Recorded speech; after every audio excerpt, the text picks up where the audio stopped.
अतिवृष्टी, पूरपरिस्थिती, गारपीट तसंच टंचाईच्या परिस्थितीत उपाययोजनांसाठी जिल्हा वार्षिक योजनेसाठी निधीचा वापर करण्याचा शासन आदेश जारी.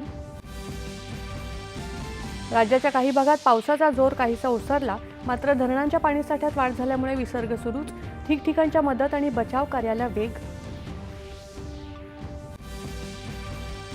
भारतीय तटरक्षक कमांडर संमेलनात आज संरक्षण मंत्री राजनाथ सिंह होणार सहभागी. विकसित भारत आणि माजी सैनिक कल्याण विषयक राष्ट्रीय संमेलनाचंही करणार उद्घाटन.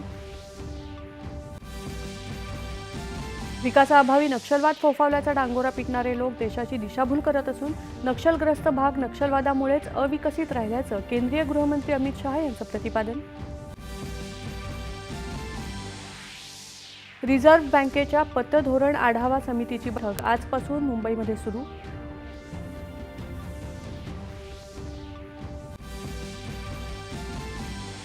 ISSF जागतिक कनिष्ठ नेमबाजी स्पर्धेत भारताच्या अनुष्का ठोकूरला सुवर्णपदक. या स्पर्धेतलं अनुष्काचं दुसरं वैयक्तिक पदक.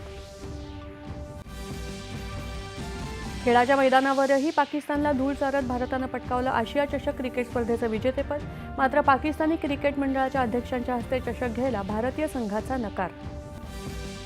आणि राष्ट्रपतींनी केलं भारतीय क्रिकेट संघाचं अभिनंदन. हे क्रीडांगणावरचं ऑपरेशन सिंदूर असल्याचा पंतप्रधानांच्या संदेशात उल्लेख. विजयामुळे देशवासियांचा जल्लोष. नमस्कार. एकच्या बातमीपत्रात मी